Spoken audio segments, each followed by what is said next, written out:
เป็นค่อยให้เป็นค่อยอาจหยาเป็นหมาให้เป็นหมาวัดมีความหมายว่าแนวใดและแม่นคำหยังเฮามาวิเคราะห์และพิจารณาไปนำกันเนาะสำหรับคำตัวนี้เป็นคำสุภาษิตเนาะที่เว้าถึงชนชั้นวรรณะซึ่งว่ามันได้ถูกแต่งขึ้นในสมัยศักดินาเนาะก็คือสมัยที่มีชนชั้นปกครองและชนชั้นถูกปกครองเนาะสำหรับคำที่ว่าเป็นค่อยให้เป็นคอยอาจญาเนาะคำว่าค่อยในหน้าที่นี้บ่ได้หมายถึงคำแทนนามหรือว่าแทนโตวเฮาเนาะแต่หมายถึงเป็นคอยคารับใส่เป็นค่อยให้เป็นคอยอาจญานี่หมายถึงว่าถ้าว่าเฮาหั่นนะสิไปเป็นคอยคารับใส่ทันทีนะต้องไปเป็นคอยคารับใส่ให้กับเจ้าคุณบุญนายหรือเว้าง่ายๆก็คือให้ไปเป็นคอยคารับใส่ให้กับคนที่ว่าเขาหังมีนะเพราะว่าถ้าเฮาไปเป็นคอยคารับใส่ของเขาแล้วหั่นนะเฮาจะได้เงินที่ว่าตามที่ว่าอันเฮาอยากได้เพราะว่าเขาเป็นคนหังคนมีแบบนี้หั่นนะเนาะดังนั้นเนาะจึงแบบคำว่าสิเป็นคอยคารับใส่หั่นนะบ่ต้องไปเป็นคอยคารับใส่คนที่ว่าบ่มีหยังหรือว่าคนจนๆไปหั่นนะเพราะว่าถึงจะไปเป็นคอยคารับใส่เขามันก็อาจจะกินบ่อิ่มกินบ่เพียงพอไปเนาะ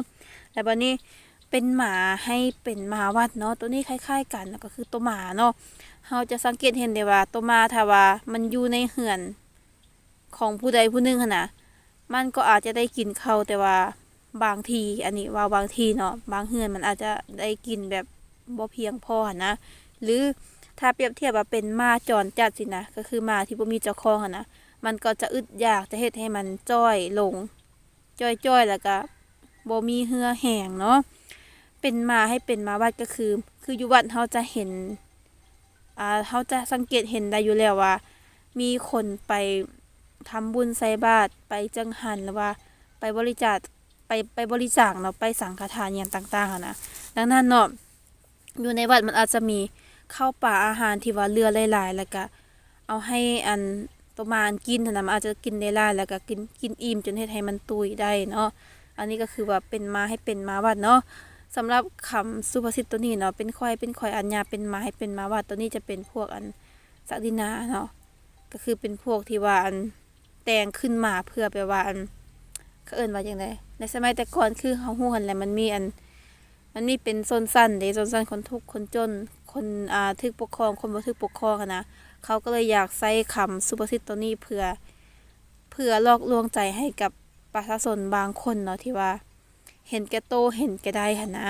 คือเขาจะเห็นเนาะคือบางคนแบบแบบจะบ่สนใจว่าข้อยสิไปเป็นลูกน้องคนนั้นข้อยสิไปเป็นข้อยข่าวคนนี้หันนะโดยที่บ่สนใจเลยว่าเขาจะพาแบบเฮาเฮ็ดสิ่งดีบ่หรือว่าสิ่งบ่ดีไปหั่นน่ะเขาสนใจแต่ว่าถ้าว่าค่อยไปเป็นค่อยค่ารับใช้อยู่หั่นแล้วหั่นน่ะค่อยต้องมีอยู่มีกินค่อยต้องกินอิ่มน้ำสำราญหั่นน่ะแต่ว่าคือเนาะคือเฮาจะสังเกตเห็นว่ามันก็มีเนาะมันก็มีคนบางคนหรือว่าคนบางจำนวนส่วนหลายเนาะที่แบบว่าเลือกไปในทางนั้นหั่นน่ะก็คือว่าเป็นค่อยอัญญาคือเลือกไปเป็นค่อยค่ารับใช้ให้กับพวกเอิ้นว่าพวกศัตรูอย่างต่างๆหั่นนะเนาะคือแบบเฮาจะเห็นในสมัยสงครามสมัยอเมริกาบ่ฝรั่งเข้ามารุกรานแล้วมันก็จะมีแบบคนจำนวนหนึ่งเนาะคนกลุ่มหนึ่งอาจจะไปเฮ็ดเวียกให้เขายอมไปเป็นค่อยค้ารับใช้เพราะว่าเขาจ้างแบบเขาได้เงินหลายเด้เขาจะเอาให้เฮาหั่นนะแล้วเฮาก็ไปเฮ็ดเวียกให้เขาเพราะว่าเขาให้ค่าจ้างที่ว่ามันตอบแทนนะก็เลยแบบมีคำสุภาษิตตัวนี้ขึ้นมาเนาะแต่ว่ามันก็บ่ได้เสมอไปกับทุกคนบางคนก็ไปเป็นค่อยค่ารับใช้ของคนรวยคนมีหั่นน่ะแต่ว่าเขาพาเฮ็ดสิ่งที่ดีๆหั่นน่ะมันก็มีทมไปเนาะดังนั้นเนาะคำสุภาษิตตัวนี้หั่นน่ะมันจึงแบบจัดอยู่ในลักษณะที่ว่ามันมีส่วนถูกแด่แล้วก็ผิดแด่เนาะขึ้นกับว่าผู้ใดจะเอาไปใส่แนวใดเนาะสำหรับผู้ใดที่เกียมที่ว่าจะไปสิ่งนักเรียนเก่งบ่หยังก็แล้วแต่หั่นน่ะระวังคำสุภาษิตตัวนี้มันก็อาจจะออกสอบเสียงคือกันเนาะแล้วสำหรับผู้ใดที่ว่าอยากรู้ความหมายของคำกลอนหรือว่าคำสุภาษิตตัวใดแม่นสามารถคอมเมนต์ได้ที่ใต้คลิปเด้อ